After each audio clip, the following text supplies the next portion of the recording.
Hi and welcome to Outdoors with John. Today we're hiking the Nipmuck Trail along the scenic and historic Fenton River in Mansfield, Connecticut.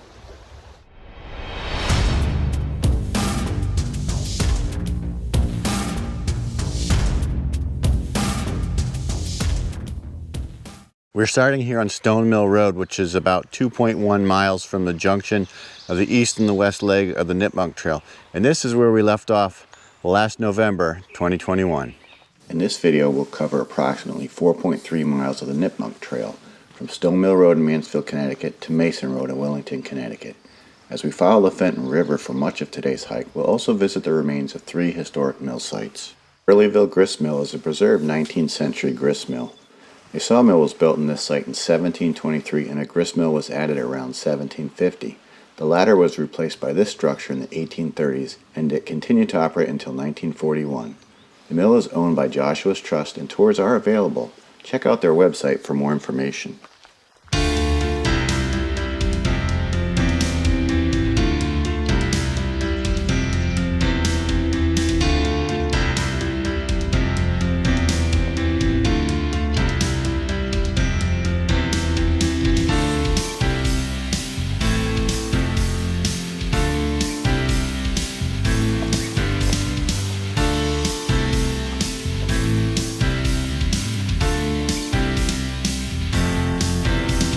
Now this first section of trail has been really smooth and cruisy. That wraps up the Torrey Preserve and we're crossing Gurleyville Road and we're continuing north on the Nipmuck Trail. The remains here are from the E.B.Smith silk mill. The mill was built in 1848 and operated until it burned in 1921. The foundations and impressive sluiceway are still very visible today. Once we cross Gurleyville Road, we're passing by the E.B.Smith silk mill ruins here. Just like we saw silk mill ruins in Chaffeeville on our previous episode. Here we are viewing the concrete retaining walls of the old mill race. And the center area here would have been the mill itself. The trail continues alongside the old mill race, which basically diverts upstream water down to the mill.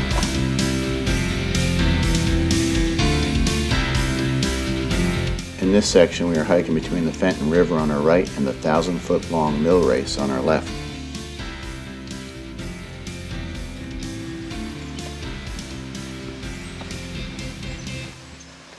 So now on our right, we can see that the river is slower moving and the water is deeper. This is because this is where the dam would have been for the silk mill.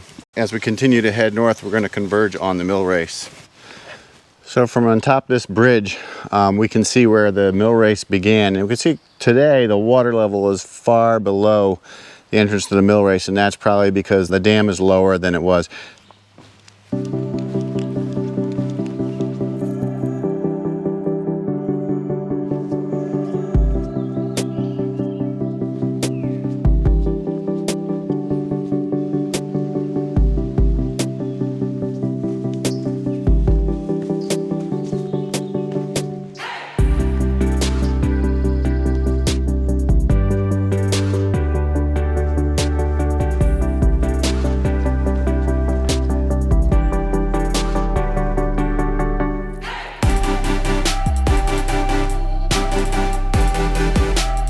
Took advantage of that bench to take a quick break at the 2-mile mark, grab a little water, have a snack.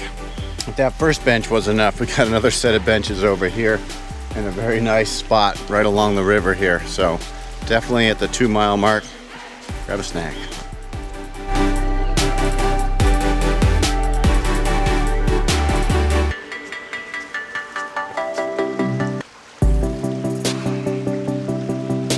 At about 2 3/4 miles into the hike, the Fenton River takes a right-hand turn and things open up and we get this really great view here.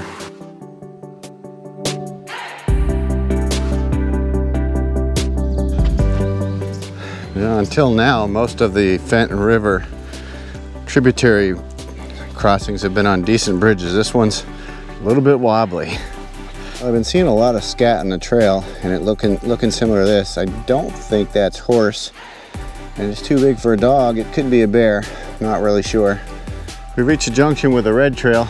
Not really sure what the red trail is, but we are actually sticking with the blue trail here. We are kind of walking high on some bluffs above the Fenton River. It's been a little bit up and down in the last half a mile or so.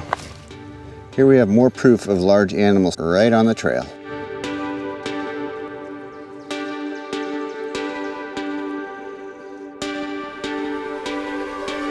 All right, 3.4 miles, Yellow Trail Junction. Probably some land trust trails out here. A lot of the trails have these yellow X's on them, which I believe stand for no trespassing. But the colored blazes are obviously official trails.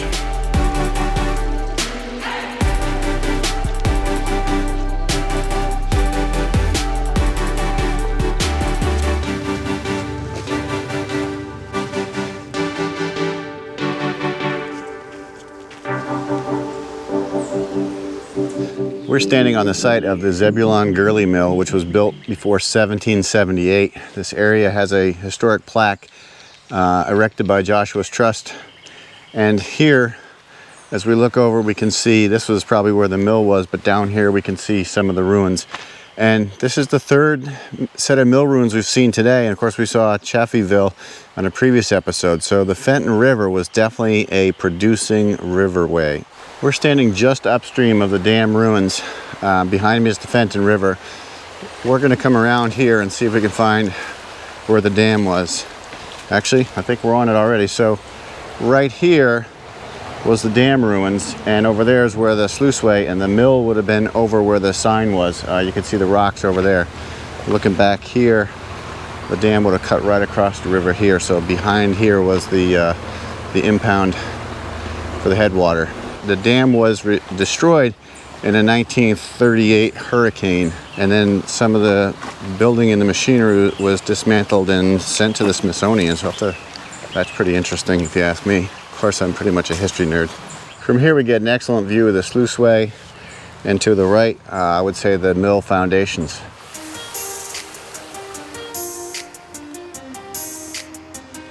Nipmuck Trail takes a left turn on Route 44.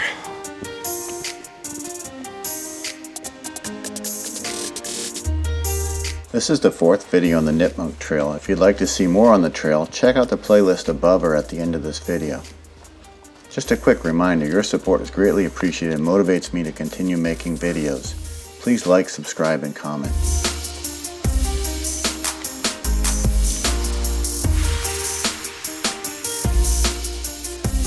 If you're interested in learning more about the history of the mills in this area, I have included several helpful links in the description below.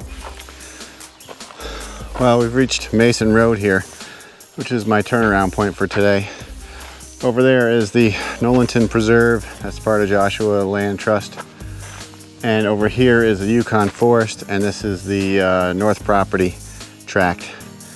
It looks like there might be some parking around here for the next one. If not, I'll go to the next road and hike back to here. But this is going to wrap up the Nipmuck Trail for today.